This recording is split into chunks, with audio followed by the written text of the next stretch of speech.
The candles flicker against the marble walls of Constantinople. The sound of distant chanting rolls through the streets, echoing off domes of golden churches and palaces.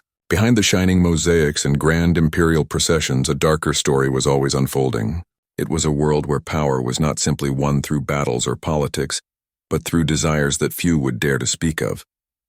And at the center of the story is a woman who rose from the filth of the theater to sit beside one of the greatest emperors in history. She was no ordinary woman. She was a survivor, a seducer, and a ruler in her own right. To her enemies, she was ruthless. To her admirers, she was divine. But to all, she was unforgettable. This is the story of Theodora, the empress who began her life not as royalty but as an entertainer of the most scandalous kind. She knew the desires of men, the weaknesses of their hearts, and the shadows they tried to hide. In the Byzantine Empire, where politics and religion intertwined in dangerous ways, those desires could elevate someone to unimaginable heights or condemn them to eternal disgrace. Theodora learned quickly how to use them to her advantage. What makes her rise so terrifying is not only the cruelty she endured, but the shocking practices that she endured and mastered along the way. The Byzantine court was infamous for its intrigues, but the city's underworld, its brothels, and its theaters told an even darker tale.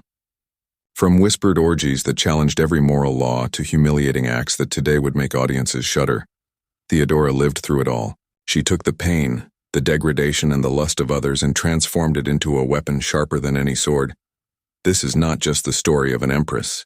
It is the story of how unchecked power, mixed with the darkest human desires, can forge a ruler whose strength lies not only in politics or armies, but in the mastery of seduction and survival. By the time she became the wife of Justinian, one of Byzantium's most powerful emperors, she had already walked through hell and learned to rule it. Tonight we step into that world, into the shadows of Constantinople, to uncover the secrets that shaped Theodora into the most ruthless empress the empire had ever seen. To understand the rise of Theodora, we must first understand the Byzantine Empire itself. By the 6th century, Constantinople was the beating heart of a Christian empire. Yet it was also a city where old Roman traditions of excess still lingered in secret. The streets were filled with beggars, traders, priests, and soldiers, while the palaces gleamed with treasures stolen from across the Mediterranean. Religion ruled the public face of society, yet behind those golden icons were whispers of corruption and lust that the church could never erase. Entertainment was not just amusement.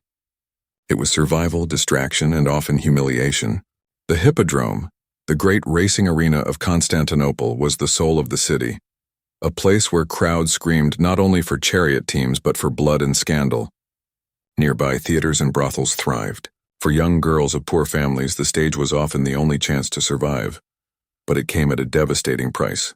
Theodora was one of those girls. Her father worked as a bear keeper for the circus factions.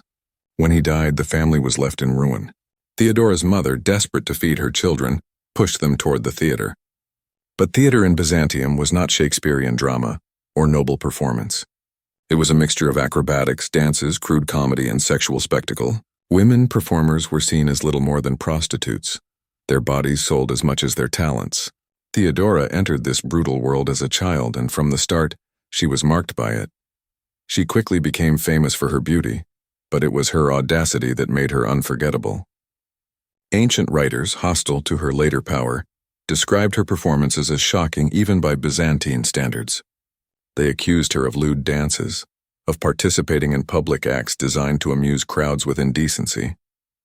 Whether exaggerated or not, these accounts show how low society ranked performers, yet also how visible they were. Everyone in Constantinople knew Theodora. Some cheered her, some despised her, but no one ignored her. In those years, she endured the worst humiliations. She was passed from lover to lover, abandoned, forced to wander as far as North Africa in search of protection. But the years of degradation forged something inside her that would not break. Theodora learned what men desired, what they feared, and how easily those with power could be undone by their own lust. Unlike many who vanished in that world, she survived, sharpened by suffering into a weapon of ambition. When she returned to Constantinople, she caught the eye of Justinian, a man destined to rule as emperor. Their union shocked the elite, who sneered at her lowly past. But Justinian saw in her a strength and intelligence unlike any other. Against tradition, he changed the laws so that he could marry her. From a scandalous performer, Theodora became Augusta, Empress of the Byzantine world. Yet she carried the scars and the cunning of her former life, and she would use them to rule with a ruthless hand as Empress. Theodora never forgot where she came from. She used her past not as shame but as fuel. In the palace, she confronted senators and priests with a sharp tongue, refusing to bow to anyone. She supported laws protecting women from exploitation, perhaps remembering the horrors of her own youth. She closed brothels, banned certain brutal practices, and expanded the rights of actresses, giving them opportunities to leave the stage and live respectably. For some, this was redemption. For others, it was a way to control the very world that had once controlled her. But Theodora was not simply a reformer. She was also feared for her cruelty. In the cutthroat politics of Byzantium, she played the game more ruthlessly than most men. Conspiracies against her husband were crushed without mercy. Enemies found themselves exiled, disgraced, or worse. Some whispered that she used poison, others that she arranged disappearances in the dead of night.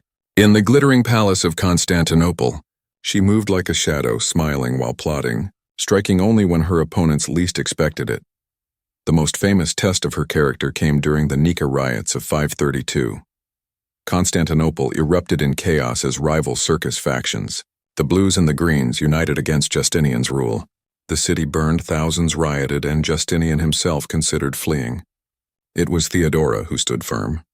In the Imperial Council, as men debated escape, she declared that it was better to die a ruler than live in exile. Her words shamed Justinian into staying. With brutal force, the army slaughtered tens of thousands in the Hippodrome, and the empire was saved. In that moment, Theodora proved that she was not just an empress by name, but by will. Yet behind this strength were the scars of lust and degradation that had shaped her. Ancient sources, hostile to women in power, delighted in retelling the shocking details of her early life, accusing her of acts too indecent to repeat. They painted her as a woman of insatiable appetite, as if her political influence could only be explained by seduction. But whether these tales were truth or slander, they reveal how deeply sexuality and power were intertwined in Byzantium. The empire could not imagine a woman rising to such heights without the shadows of lust, and perhaps that was her greatest weapon. Theodora turned her past filled with scandal into a shield. No insult, no slander could destroy her because she had already endured the worst. She ruled not with shame but with defiance, proving that survival in Byzantium required more than armies or gold. It required the mastery of human desire itself. The story of Theodora is both horrifying and inspiring. It shows us the darkest sides of human society, where a child could be forced into degradation, where survival demanded surrender to acts that stripped away dignity. But it also shows the strength of a woman who refused to be broken by those horrors. She transformed her pain into power, her shame into authority. For every man who mocked her, she stood taller. For every enemy who whispered about her past, she answered with laws, armies, and victories. We cannot ignore the cruelty she sometimes inflicted. Power in Byzantium was merciless, and Theodora played the game as ruthlessly as anyone. But perhaps only someone who had known such depths of suffering could wield authority with such determination. The child who once danced for the laughter of drunken crowds became the woman who silenced rebellions and reshaped imperial law. Her story forces us to face uncomfortable truths. It asks us how many rulers in history were forged not in noble halls but in places of despair. It shows us how human desires, twisted and unchecked, can destroy lives but also, paradoxically, create legends. Theodora's rise is a testament to the strength of will, but also a reminder of how society's darkest practices can echo through the corridors of power. As we leave the flickering torchlight of Constantinople behind, one lesson remains clear. Theodora's life was not born from privilege or purity but from shadows.